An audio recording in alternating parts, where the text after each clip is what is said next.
밤10시입니다. 길고 피곤했던 하루 끝에 소파에 기대어 찬장 속 과자 몇 개에 무심코 손이 가는 순간이죠. 그런데 말입니다.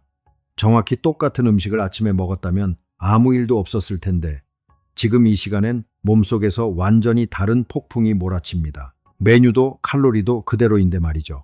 오늘 저희 파인만의 길에서는 잔소리 대신 밤10시에 음식이 뱃속으로 떨어질 때 몸 안에서 도대체 무슨 난리가 나는지 직접 들어가 지켜보겠습니다. 원리를 알고 나면 억지로 규칙을 외울 필요가 사라질 테니까요. 자, 먼저 아주 이상한 실험 하나를 상상해 봅시다. 여기 똑같이 생긴 김밥 두 줄이 있습니다. 재료도 같고 무게도 같고 칼로리도 한 칼로리까지 똑같습니다. 한 줄은 아침 8시에 먹고 다른 한 줄은 밤 10시에 먹습니다. 먹은 사람도 같은 사람입니다.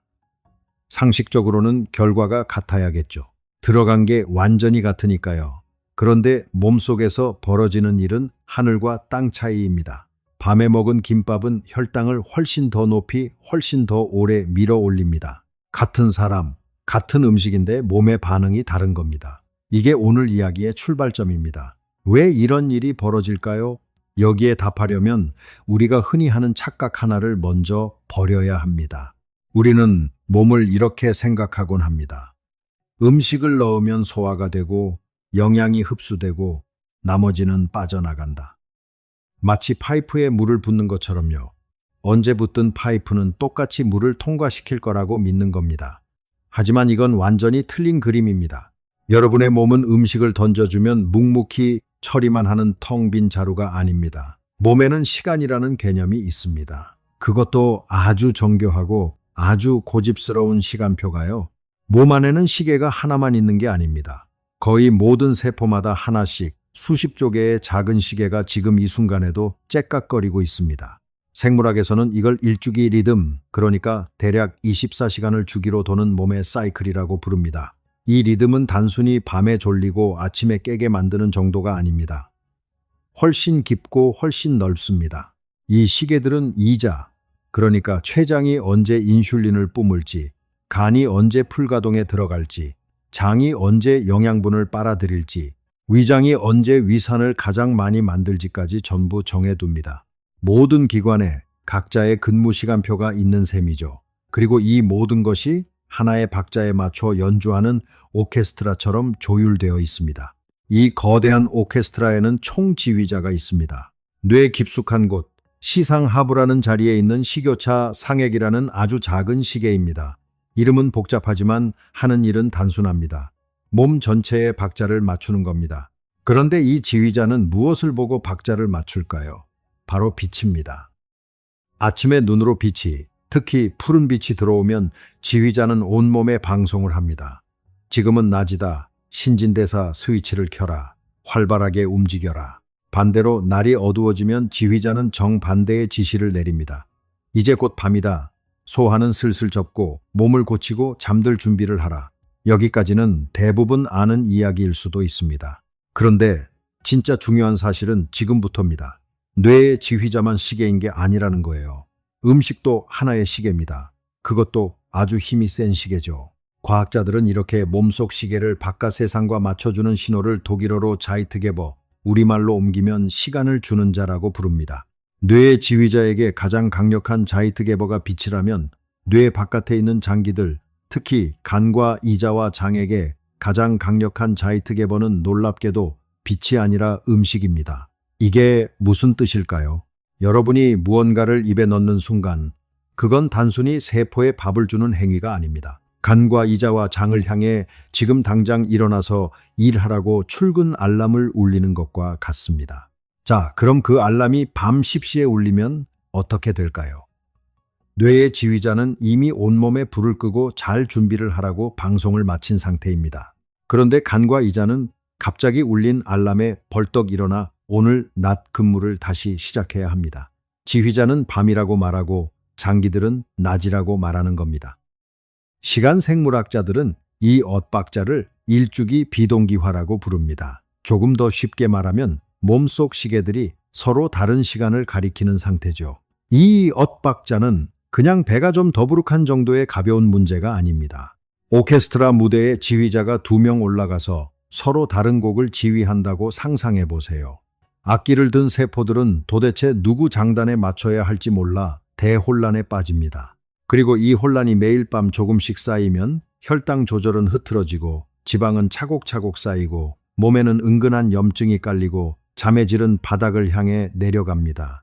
오늘 우리는 이 혼란이 정확히 어떤 톱니바퀴를 통해 벌어지는지 하나하나 뜯어볼 겁니다. 그 전에 아주 최근의 연구 하나를 짚고 가겠습니다. 2025년 세계적인 의학 학술지 렌싯 계열의 이바이오 메디슨에 실린 연구인데요. 여기서 과학자들은 아주 영리한 질문을 던졌습니다. 사람마다 몸속 시계가 조금씩 다르지 않느냐는 겁니다. 누구는 아침형이고 누구는 저녁형이죠. 그래서 이들은 단순히 시계로 몇 시에 먹었는지가 아니라 각자의 몸속 내부 시계를 기준으로 얼마나 늦게 먹었는지를 댔습니다. 결과는 분명했습니다. 자기 내부 시계 기준으로 더 늦게 먹은 사람일수록 인슐린 민감도가 떨어졌습니다. 쉽게 말해 같은 밥이라도 내 몸의 밤에 가까운 시간에 먹을수록 몸이 그걸 더 서투르게 처리했다는 뜻입니다.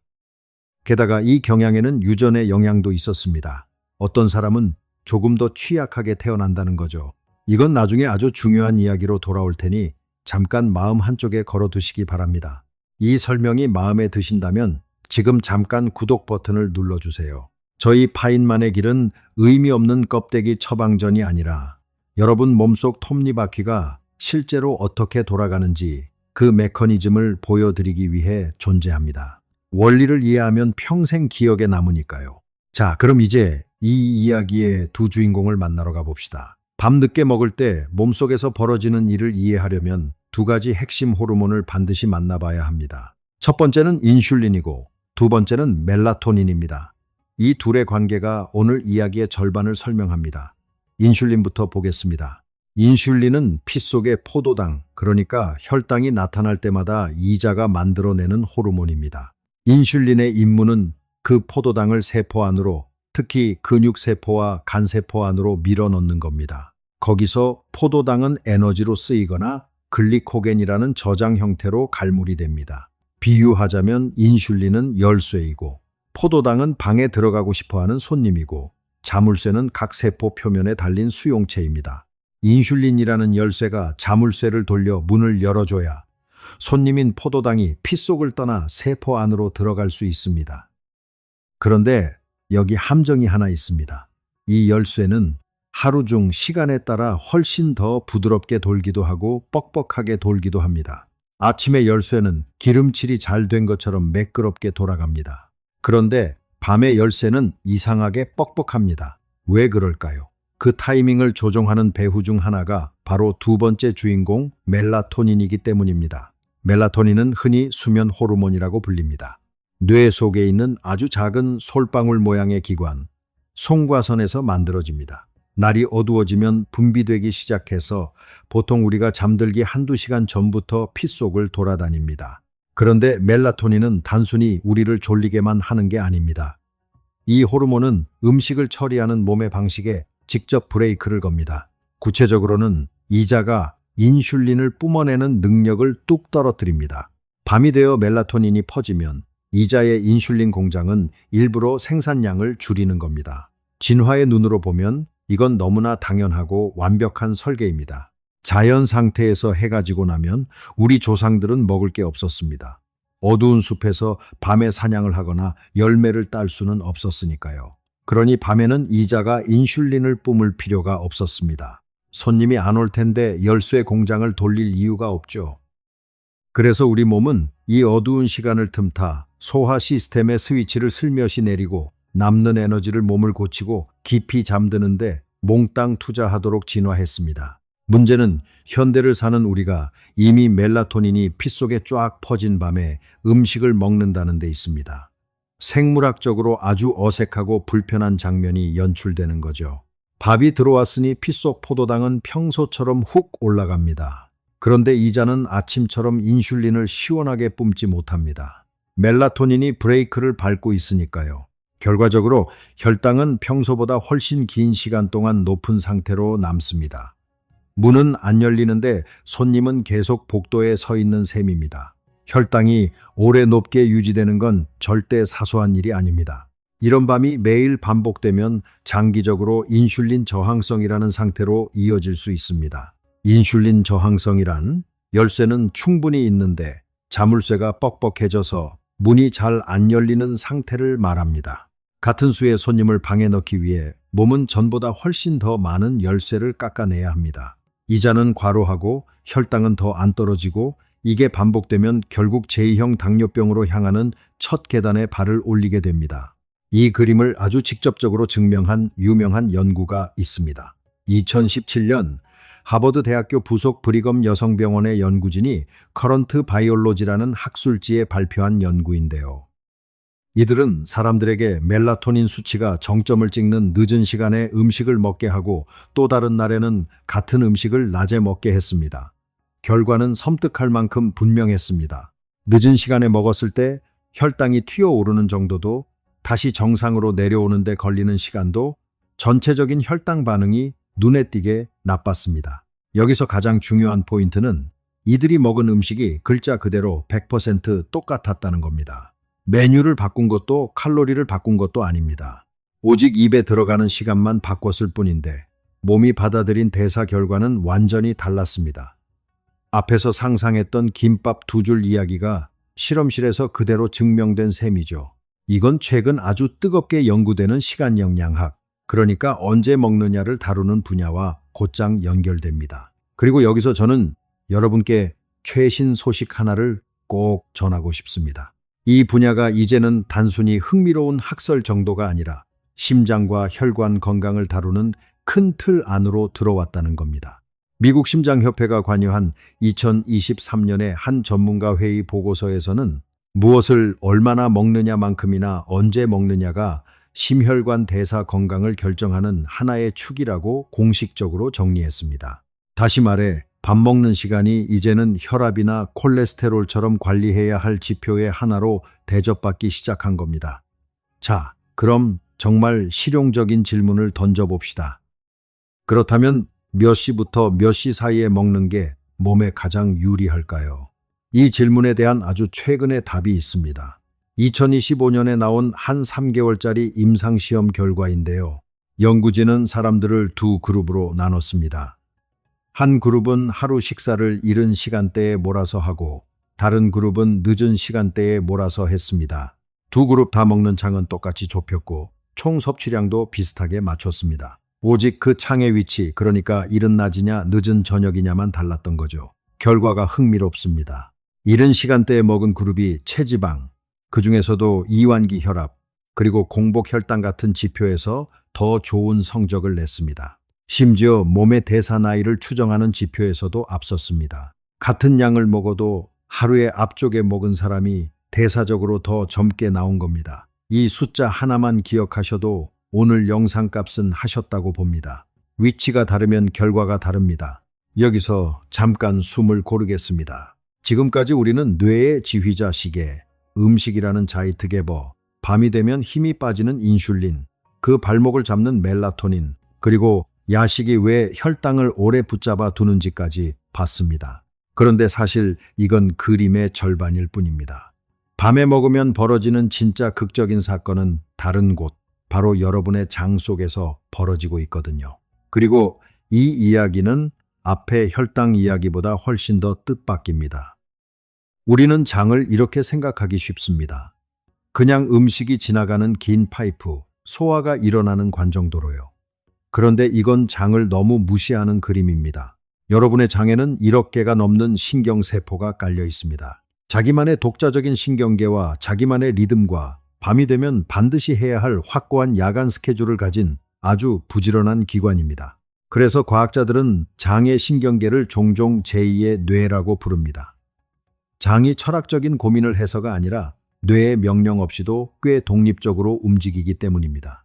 이 제2의 뇌에게도 자기만의 일주기 리듬이 있습니다. 낮 동안 장은 오직 흡수에만 몰두합니다. 음식을 효율적으로 밀어내고 소화 효소를 팍팍 뿜고 영양분을 뽑아 피 속으로 보내는 데 집중하죠. 그런데 밤이 되면 장은 모드를 완전히 바꿉니다. 이른바 대청소 모드로 들어가는 겁니다. 이때 켜지는 것이 이동성 운동 복합체라는 겁니다. 이름이 좀 어렵죠? 저는 이걸 그냥 몸속 청소부라고 부르겠습니다. 이 청소부는 약 90분에서 2시간마다 한 번씩 소장을 위에서 아래로 훑고 내려가는 강력한 파도 같은 움직임입니다. 이 파도가 밀려오면서 남은 음식 찌꺼기, 죽은 세포, 떠도는 세균들을 모조리 대장 쪽으로 쓸어내립니다. 그래서 이 청소부에게는 청소부라는 별명 말고도 장의 집안 일꾼이라는 별명이 있습니다. 그런데 이 청소 작업에는 아주 엄격한 조건이 하나 있습니다. 위장이 완전히 비어있는 공복 상태에서만 작동한다는 겁니다. 음식이 단 한 입이라도 들어가는 순간 청소부는 하던 일을 그 자리에서 멈추고 빗자루를 내려놓습니다. 그리고 장은 다시 소화 모드로 돌아갑니다. 여기서 아주 중요한 사실이 나옵니다. 이 청소부가 한 바퀴를 제대로 돌려면 대략 3시간에서 4시간의 방해받지 않는 공복이 필요합니다. 90분짜리 사이클이 몇 번은 이어져야 소장 전체가 깨끗해지거든요. 그런데 우리가 밤 10시에 뭔가를 먹고 11시에 또 집어먹으면 이 청소부는 매번 출근하자마자 쫓겨납니다. 쉽게 말해보겠습니다. 영업이 끝난 식당에 청소 용역이 들어온 상황을 떠올려 보세요. 손님이 다 나가고 불이 꺼져야 직원들이 빗자루와 물걸레를 들 수 있습니다. 그런데 한밤중에 불쑥 손님이 들어와 국밥 한 그릇을 시키면 어떻게 될까요? 청소 직원들은 하던 걸 멈추고 물러나야 합니다. 늦게 온 손님은 바닥을 더 어지르고 다음날 아침 문을 열 때 바닥은 원래보다 훨씬 더 지저분해져 있겠죠. 여러분의 장도 똑같습니다. 늦은 밤에 밥을 주면 청소부의 야간 근무가 강제로 중단됩니다. 그리고 이건 단순히 찌꺼기가 남는 문제로 끝나지 않습니다. 장 속에 사는 미생물, 그러니까 장내 세균 생태계에 직격탄을 날립니다. 우리 장 속에는 수십조 마리의 미생물이 하나의 거대한 숲처럼 살고 있습니다. 소화, 면역, 심지어 기분에까지 영향을 미치는 이 숲도 놀랍게도 자기만의 일주기 리듬을 가지고 있습니다. 이스라엘 와이즈만 연구소 팀이 학술지 셀에 발표한 유명한 연구를 보면 장내 세균들은 주인이 언제 먹는지, 언제 빛을 보고 언제 어둠 속에 있는지에 맞춰 자기들의 활동 시간표를 짭니다. 어떤 세균은 낮에 활발하고 어떤 세균은 밤에 활발합니다. 주인의 식사 시간이 곧 이 숲의 계절인 셈이죠. 그런데 이 그림은 최근 더 선명해졌습니다.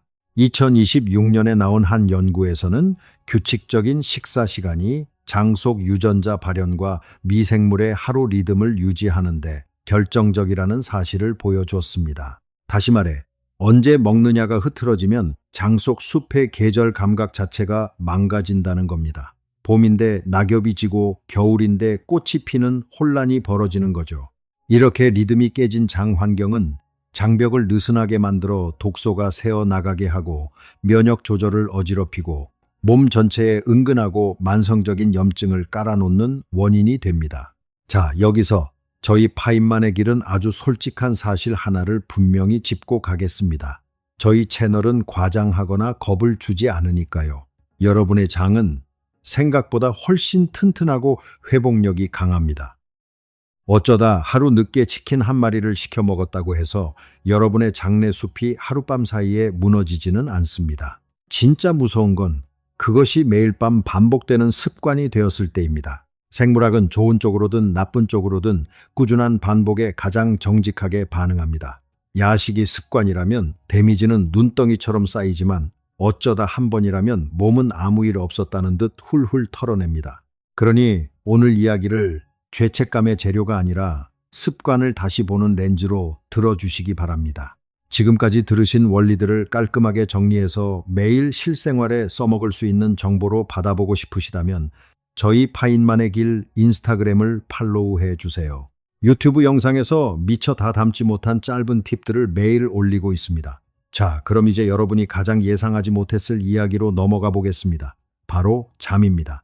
밤에 먹는 음식은 여러분이 잠든 사이 대사에만 영향을 주는 게 아닙니다. 오늘 밤 여러분이 얻게 될 잠의 품질 그 자체를 직접 흔들어 놓습니다. 이 연결고리를 이해해야 비로소 모든 퍼즐이 맞춰집니다. 우리가 흔히 깊은 잠, 과학에서는 서파 수면이라고 부르는 단계는 잠 중에서도 몸을 가장 완벽하게 수리하는 핵심 구간입니다. 이 시간에 우리 몸은 성장 호르몬을 어마어마하게 뿜어냅니다. 어른에게 성장 호르몬은 키를 키우는 호르몬이 아닙니다. 낮 동안 찢어진 근육 조직을 꿰매고 근육을 유지하고 지방을 태우는 대사 작업을 지휘하는 일종의 야간 수리반장입니다. 또 이 깊은 잠에 빠져 있을 때 뇌에 쌓인 노폐물을 물 청소하듯 씻어내는 뇌 속 청소 시스템이 최고 속도로 돌아가고 면역 시스템도 보수 작업을 마칩니다. 그런데 늦은 시간에 특히 설탕이 듬뿍 든 음식이나 소화가 빠른 탄수화물 위주의 야식을 먹으면 어떻게 될까요? 혈당이 치솟고 인슐린이 쏟아집니다. 멜라토닌 때문에 양이 줄긴 했지만 그래도 인슐린은 나옵니다. 문제는 이 밤중에 인슐린만으로도 성장 호르몬이 뿜어져 나오는 걸 강하게 방해한다는 겁니다. 성장 호르몬은 보통 잠든 뒤 첫 한두 시간, 즉 첫 번째 깊은 수면 사이클에서 가장 폭발적으로 나옵니다. 그런데 이 타이밍은 인슐린 수치에 아주 민감합니다. 인슐린이 높으면 성장 호르몬의 밸브가 확 잠겨버립니다. 아예 안 나오는 건 아니지만 원래 나와야 할 양에 비하면 형편없이 줄어듭니다. 수도꼭지가 반쯤 잠긴 상태로 양동이를 채우려는 것과 같죠. 물이 들어가긴 하지만 턱없이 부족합니다. 이렇게 불완전한 수리가 밤마다 반복되면 어떻게 될까요? 근육은 조금씩 빠지고 피로 회복은 더뎌지고 아침에 머리는 멍하고 세포는 더 빨리 늙습니다. 하룻밤으로는 안 느껴지지만 몇 달 몇 년이 쌓이면 확실히 티가 납니다. 여기에 아주 은밀한 방해꾼이 하나 더 있습니다. 바로 체온입니다. 사람이 자연스럽게 잠에 빠지려면 몸속 중심 체온이 아주 살짝 떨어져야 합니다. 이 체온 하락 자체가 뇌에게 이제 자도 좋다고 도장을 찍어주는 신호거든요. 그런데 소화기관이 움직인다는 건 몸속에서 작은 용광로가 돌아간다는 뜻이고 이건 필연적으로 열을 만들어냅니다. 잠들기 직전에 먹으면 소화 때문에 몸속 온도가 평소보다 오래 높게 유지됩니다. 당연히 깊은 잠의 열쇠인 체온 하락을 방해하겠죠. 원래 20분이면 스르륵 잠들 수 있는 사람이 야식 한 그릇 때문에 1시간을 뒤척이게 되는 뼈아픈 차이가 여기서 생깁니다. 이쯤 되면 아주 그럴듯한 반론 하나가 떠오르실 겁니다. 아니, 잠 잘 오게 도와주는 음식도 있다고 하지 않나. 자기 전에 따뜻한 우유 한 잔, 트립토판이 많은 음식을 먹으라는 이야기 있잖아요. 이 부분은 아주 솔직하게 말씀드려야 합니다. 세상에 떠도는 이른바 꿀잠 음식 소문 중 상당수는 과학적 근거가 생각보다 빈약하거든요. 트립토판은 필수 아미노산입니다. 우리 몸이 스스로 못 만들어서 음식으로 들여와야 하죠. 이 트립토판은 기분을 좋게 하는 세로토닌의 원료가 되고 세로토닌은 다시 수면 호르몬 멜라토닌의 원료가 됩니다. 그러니 트립토판을 먹으면 멜라토닌이 잘 나와 잠이 온다는 논리죠. 생화학적으로 이 연결고리 자체는 참입니다. 하지만 현실적인 함정이 있습니다.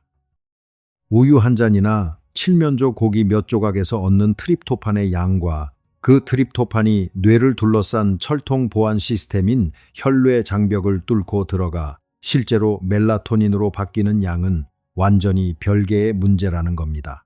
우유, 칠면조, 견과류, 바나나에 트립토판이 들어있는 건 맞습니다. 하지만 건강한 사람이 자기 전에 이런 걸 적당히 먹었다고 잠의 질이 극적으로 좋아진다는 탄탄한 증거는 아직 약합니다.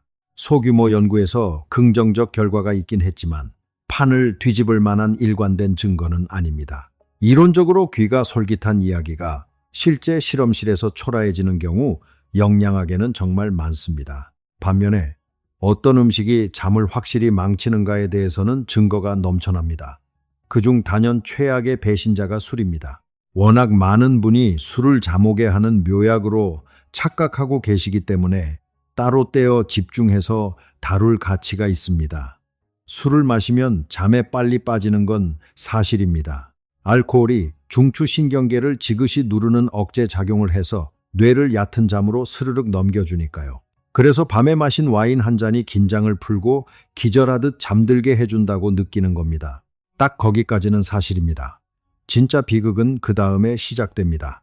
우리 몸, 특히 간은 알코올을 해독하려고 미친 듯이 일합니다. 그 과정에서 아세트알데하이드라는 독한 부산물이 생깁니다. 여러분이 깊은 잠에 빠져 몸을 수리해야 할 그 소중한 시간에 간은 이 독을 치우느라 철야 근무를 합니다.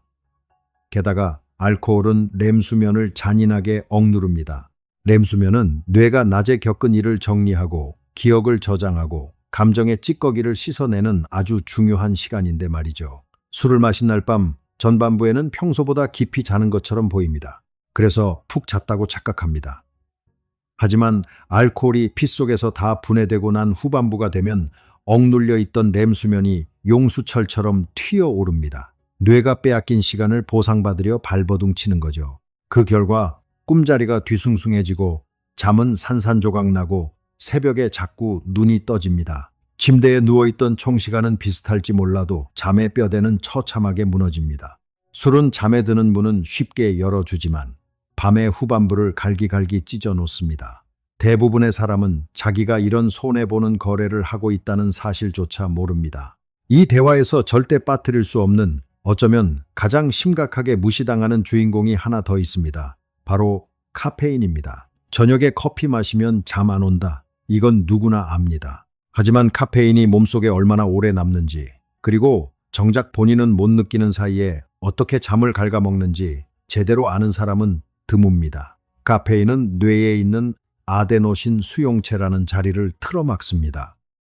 아데노신은 우리가 깨어 활동하는 동안 뇌에 차곡차곡 쌓이는 피로 물질입니다. 많이 쌓일수록 졸음이 몰려옵니다. 비유하자면 아데노신은 양동이에 똑똑 고이는 물이고 물이 가득 차면 졸음이 쏟아지는 겁니다. 그런데 카페인은 이 양동이에 물을 비워주는 게 아닙니다. 그냥 뇌가 물이 찼다는 걸 못 느끼게 센서를 테이프로 칭칭 감아 버릴 뿐입니다. 그러다 카페인 기운이 뚝 떨어지면 그동안 넘칠 만큼 쌓여있던 아데노신이 한꺼번에 몰려와 미친 듯한 피로가 폭발합니다. 건강한 성인 기준으로 카페인의 반감기, 그러니까 몸속 카페인 농도가 절반으로 줄어드는 데 걸리는 시간은 대략 대여섯 시간입니다. 물론 유전적으로 카페인을 빛의 속도로 분해하는 사람도 있고 하루 종일 쩔쩔매는 사람도 있습니다. 자, 이게 무슨 뜻일까요? 여러분이 오후 3시에 커피 한 잔을 마셨다면 밤 9시나 10시가 되어도 처음 마신 카페인의 4분의 1에서 절반이 아직 피 속을 돌아다니고 있다는 뜻입니다. 그리고 이 녀석들은 여전히 아데노신 수용체를 막고 서서 깊은 잠을 악착같이 방해합니다. 정작 본인은 나는 커피 마셔도 잘 자는데 하고 느끼더라도 말이죠. 한 수면 과학자의 연구에 따르면 잠들기 6시간 전에 마신 카페인 한 잔이 깊은 수면을 상당히 갉아먹었는데 정작 실험 참가자 본인은 자기가 잘 못 잤다는 사실을 전혀 눈치채지 못했다고 합니다. 이게 정말 중요한 포인트입니다. 우리는 모르는 사이에 손해를 볼 수 있습니다. 얕은 잠으로 평소와 같은 시간을 잤으니 개운하다고 착각하지만 몸을 고치는 진짜 깊은 잠은 이미 큰 타격을 입은 뒤라는 거죠. 자, 이제 밤에 몸에 절대 던지지 말아야 할 새 악당이 분명해졌습니다. 멜라토닌이 퍼진 밤에 혈당을 폭발시키는 음식, 수면의 뼈대를 무너뜨리는 술, 그리고 깊은 잠을 소리 없이 훔쳐가는 늦은 오후의 카페인입니다.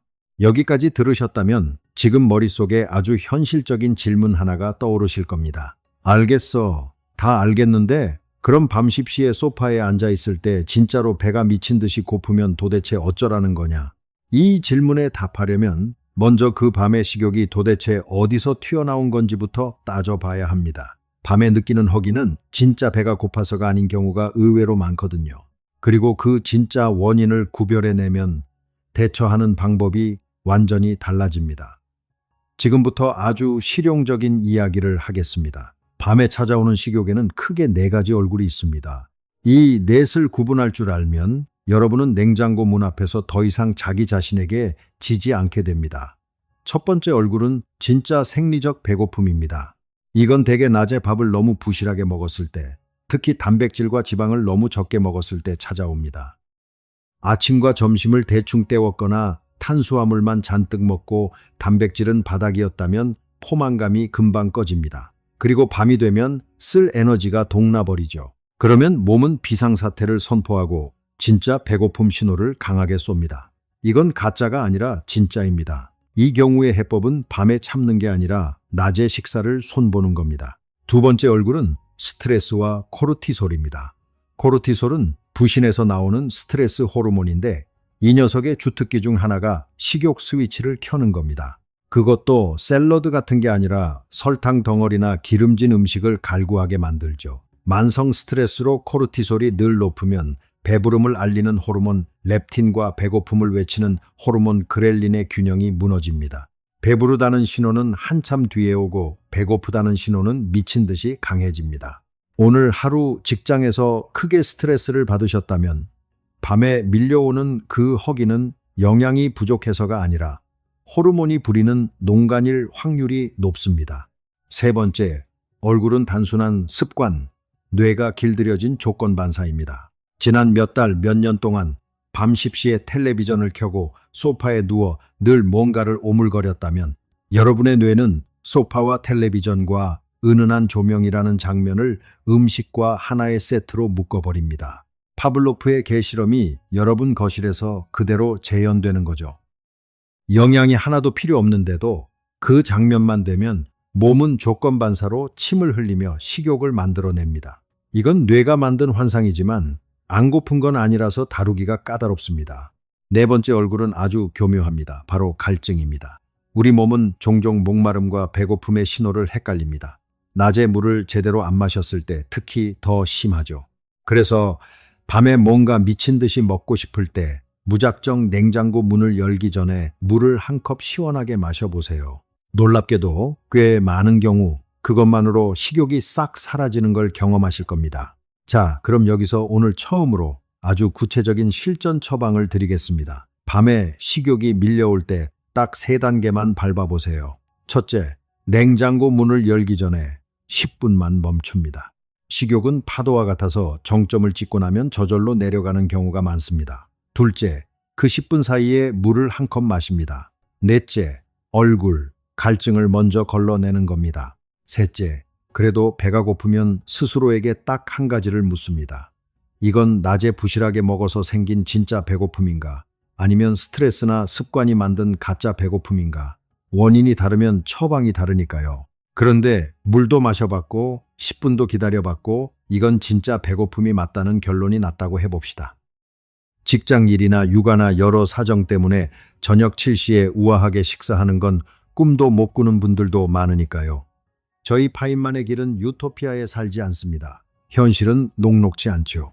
어쩔 수 없이 밥을 늦게 먹어야 한다면 무엇을 입에 넣느냐가 그 어느 때보다 중요해집니다. 혈당을 가장 가파르게, 가장 높이 밀어 올리는 음식이야말로 밤의 멜라토닌과 가장 피 튀기게 싸우는 녀석들입니다. 단순 탄수화물, 설탕, 흰빵, 흰쌀밥 한 공기, 파스타, 달달한 빵 같은 것들이죠. 이런 음식이 독이라서 피하라는 게 아닙니다. 이들이 불러오는 거대한 인슐린의 파도가 깊은 잠과 성장 호르몬을 완전히 헝클어 놓기 때문입니다. 그 대신 혈당을 아주 살짝만 건드리거나 거의 건드리지 않는 것을 고르세요. 질 좋은 단백질 약간, 설탕이 없는 건강한 지방 약간 또는 이 둘의 조합입니다. 삶은 달걀 하나, 치즈 한 조각, 견과류 한 줌, 설탕이 전혀 안 든 플레인 요구르트 같은 것들이죠. 이런 녀석들은 혈당과 수면을 크게 흔들지 않고 조용히 지나가는 착한 손님들입니다. 여기에 실전 팁 하나를 더 얹겠습니다. 만약 정말 탄수화물이 당긴다면 그것만 단독으로 먹지 말고 반드시 단백질이나 지방과 함께 드세요. 예를 들어 크래커만 먹지 말고 치즈를 얹어서 과일만 먹지 말고 견과류 몇 알과 함께 드세요. 단백질과 지방이 위장에서 탄수화물의 흡수 속도를 늦춰주기 때문에 혈당이 치솟는 봉우리를 한결 완만하게 깎아줍니다. 같은 걸 먹어도 몸이 받는 충격이 달라지는 겁니다. 하지만 진짜로 실천할 수 있다면 가장 완벽한 해법은 사실 야식 메뉴를 고민하는 게 아닙니다. 아예 밤에 냉장고 앞을 서성이지 않도록 낮의 식사 패턴 자체를 손보는 겁니다. 시간, 영양학 연구들을 하나로 관통하는 원칙이 있습니다. 바로 하루의 앞쪽에 칼로리를 몰아넣으라는 겁니다. 신진대사가 가장 효율적으로 타오르고 인슐린이라는 열쇠가 가장 매끄럽게 돌고 장이 영양분을 가장 잘 흡수하고 뇌의 시계와 장기들의 시계가 완벽하게 일치하는 하루의 전반부에 가장 많은 칼로리를 배치하라는 뜻이죠. 앞에서 본 2025년 임상시험이 정확히 이걸 증명했습니다. 같은 양을 먹어도 이른 시간에 먹은 사람이 혈당과 혈압, 체지방에서 더 좋은 성적을 냈으니까요. 물론 이 말이 입맛도 없는 아침에 억지로 진수성찬을 차려 먹으라는 뜻은 아닙니다. 아침 식욕은 사람마다 유전적으로 다르고 억지로 밀어넣는 건 좋은 해법이 아니니까요. 이 말의 진짜 의미는 아침을 굶고 점심을 새 모이만큼 먹은 뒤 밤에야 굶주린 짐승처럼 폭식하는 패턴이 당장은 안 보여도 서서히 대사의 빚을 쌓아간다는 겁니다. 이 맥락에서 빠질 수 없는 주제가 간헐적 단식입니다. 정해진 시간에만 먹는 이 방법이 효과를 내는 이유도 오늘 우리가 본 메커니즘과 정확히 맞아떨어집니다. 하루 중 8시간에서 10시간 안에 모든 식사를 끝내고 나머지를 공복으로 비우면 음식이 들어오는 타이밍이 몸의 리듬과 잘 맞고 앞에서 만난 몸속 청소부에게 완벽한 야간 근무 시간을 보장해 줍니다. 하지만 여기 아주 중요한 단서가 있습니다. 그 8시간 창을 언제로 잡느냐가 하늘과 땅 차이를 만든다는 겁니다. 낮 12시부터 저녁 8시까지 먹는 것과 아침 8시부터 오후 4시까지 먹는 것은 똑같이 8시간이라도 몸이 받아들이는 결과가 완전히 다릅니다. 이른 창이 대사적으로 더 유리합니다. 여러 연구가 같은 방향을 가리키고 있죠. 그러니 간헐적 단식을 하신다면 창의 길이만 재지 마시고 창의 위치를 꼭 함께 보세요. 자, 이제 아무도 야식과 연결짓지 않지만 정말 흥미로운 주제 하나를 꺼내보겠습니다. 바로 밤에 먹는 음식과 몸 전체의 염증 사이의 관계입니다. 염증이라는 말에 너무 겁먹지는 마세요. 염증 자체는 원래 우리 면역 시스템이 보내는 구조대입니다.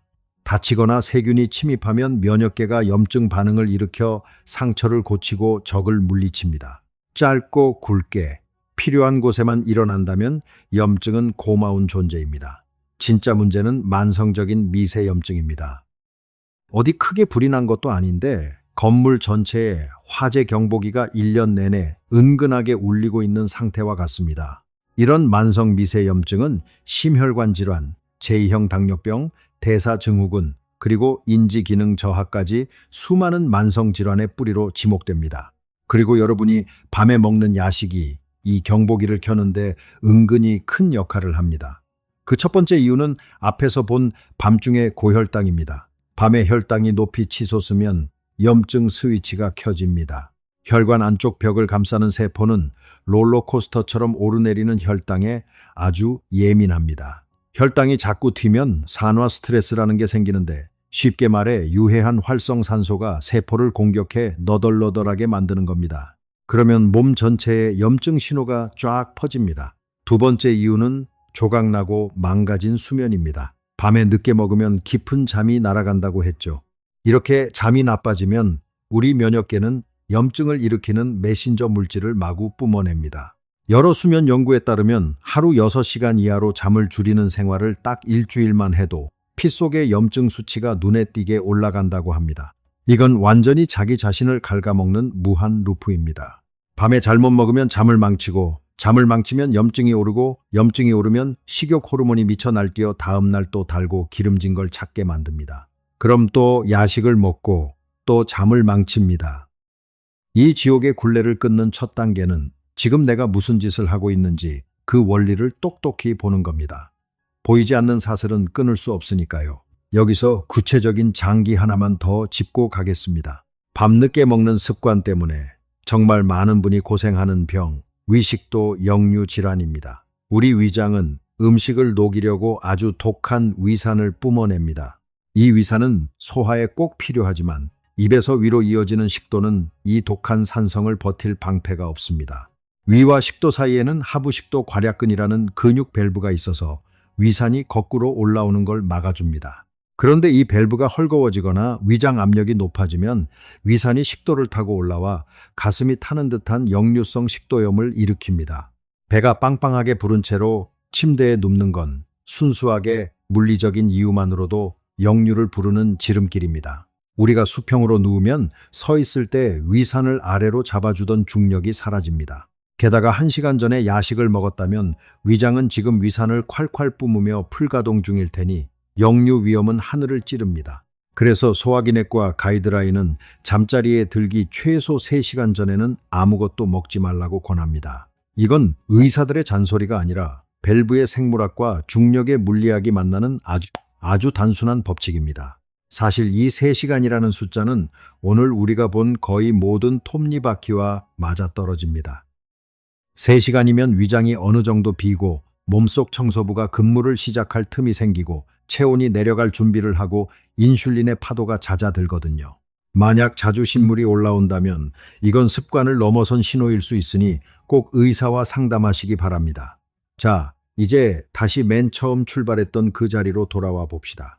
지금은 밤 10시, 여러분은 소파에 앉아 있습니다. 하지만 오늘 우리가 함께 뜯어본 톱니바퀴들을 알고 난 지금 이 순간은 더 이상 아까와 같지 않을 겁니다.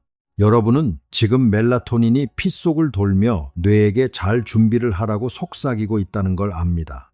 지금 설탕이 든 음식을 입에 넣으면 이자가 아침처럼 인슐린을 시원하게 뿜지 못해 혈당이 느릿느릿 내려가면서 혈관벽에 염증의 불씨를 당긴다는 것도 압니다. 지금 무언가를 씹어 삼키는 순간 장을 청소하던 청소부가 빗자루를 멈추고 일정을 내일로 미룬다는 것도 압니다. 그 혈당의 봉우리가 오늘 밤 첫 번째 깊은 잠과 겹치면 몸을 수리할 성장 호르몬이 찔끔 나오고 만다는 것도 보입니다. 거기에 술 한 잔을 곁들이면 잠의 후반부가 본인도 모르는 사이 갈기갈기 찢긴다는 사실도 이제는 압니다. 그런데 여러분, 여기서 진짜 희망적인 사실 하나를 알려드리겠습니다. 이건 절대 되돌릴 수 없는 사형 선고가 아닙니다. 우리 몸은 엄청난 회복력을 가지고 있고 여러분의 행동에 즉각적으로 반응합니다. 흐트러진 몸속 시계는 다시 완벽하게 맞춰질 수 있습니다. 둔해진 인슐린 열쇠도 다시 예민하게 돌아오고 엉망이던 잠의 질도 다시 깊고 달콤하게 회복될 수 있습니다. 생체 리듬이 새 시간표에 적응하는데 며칠에서 몇 주가 걸리기 때문에 당장 내일 아침에 마법처럼 변하진 않겠지만 몸은 반드시 보답합니다. 식습관이 몸속 시계와 딱 맞아떨어졌을 때 일어나는 변화는 결코 작지 않습니다. 먹는 메뉴는 거의 바꾸지 않고 오직 먹는 시간과 비우는 시간만 바꿨을 뿐인데 에너지가 넘치고 머릿속 안개가 걷히고 잠을 푹 자고 대사 수치가 좋아진 사람들이 정말 많습니다. 기적이 아닙니다. 그저 몸속 모든 시계의 바늘을 똑같이 맞춰주어 오케스트라가 다시 하나의 하모니를 연주하게 만든 것뿐이죠. 그렇다면 하루가 저물 때 마지막으로 내 위장에 던져줘야 할 정답은 무엇일까요? 가장 솔직한 대답은 이 음식은 절대 안 돼 하는 금지 목록을 외우는 게 아닙니다. 원리를 이해하는 겁니다. 더 늦게 먹을수록, 그리고 혈당을 폭발시키는 걸 먹을수록 몸속 리듬과 더 세게 싸우게 됩니다. 그 싸움이 일상이 되면 수면과 대사와 염증에 큰 빚을 지게 되고요. 가능하다면 잠들기 3시간 전에는 숟가락을 내려놓으세요. 어쩔 수 없이 늦게 먹어야 한다면 탄수화물 대신 단백질과 지방을 먼저 고르시고 탄수화물이 당기면 반드시 단백질이나 지방과 짝지어 드세요. 잠들려고 술을 마시는 손해보는 거래는 멈추시고 잠들기 6시간 전부터는 카페인을 끊으세요. 그리고 밤의 식욕이 진짜인지 가짜인지 물 한 잔과 10분으로 먼저 걸러보세요. 무엇을, 언제 먹어야 할지, 잠의 질을 어떻게 끌어올릴지 이런 이야기를 매일 더 알차게 받아보고 싶으시다면 저희 파인만의 길 인스타그램을 꼭 팔로우 해주세요. 유튜브에서 미처 다 담지 못한 짧은 팁들을 매일 올리고 있습니다. 자, 다시 밤 10시 그 소파 위로 돌아가 봅시다. 아까와 똑같은 상황이지만 이제 여러분의 시야는 완전히 다릅니다. 제가 8시 이후로는 물 빼고 아무것도 먹지 말라고 강요하는 게 아닙니다. 제가 드리고 싶은 말은 무언가를 입에 넣었을 때 몸속에서 어떤 폭풍이 몰아치는지 이제 여러분이 완벽하게 꿰뚫어 보게 되었다는 겁니다. 억지로 규칙을 외워서가 아니라 피 속에 퍼지는 멜라토닌이 보이고 빗자루를 멈추는 청소부가 보이고 발이 묶인 성장 호르몬이 보이고 완벽한 사이클을 원하는 여러분의 뇌가 보이기 때문입니다. 이 모든 걸 깨달은 상태에서 오늘 밤 그 식욕을 어떻게 다룰지에 대한 결정은 온전히 여러분의 몫입니다. 누구보다 똑똑하고 정확하게 내리는 진짜 결정 말이죠. 오늘 밤 잠들기 전에 아주 작은 실험을 하나 해보세요. 평소에 야식을 즐기셨다면 냉장고 문을 열기 전에 딱 10분만 멈춰서 물 한 잔을 마시고 스스로에게 물어보세요. 이 배고픔은 진짜 몸이 원하는 것인가? 아니면 그냥 습관이 튀어나온 것인가? 딱 하룻밤만 해보는 나만의 작은 실험입니다. 거기서 얻는 데이터는 그 누구의 것도 아닌 바로 여러분 자신의 가장 소중한 무기가 될 겁니다. 오늘도 파인만의 길과 함께 해주셔서 고맙습니다. 편안한 밤 되시고 다음 시간에 또 다른 톱니바퀴를 들고 찾아오겠습니다.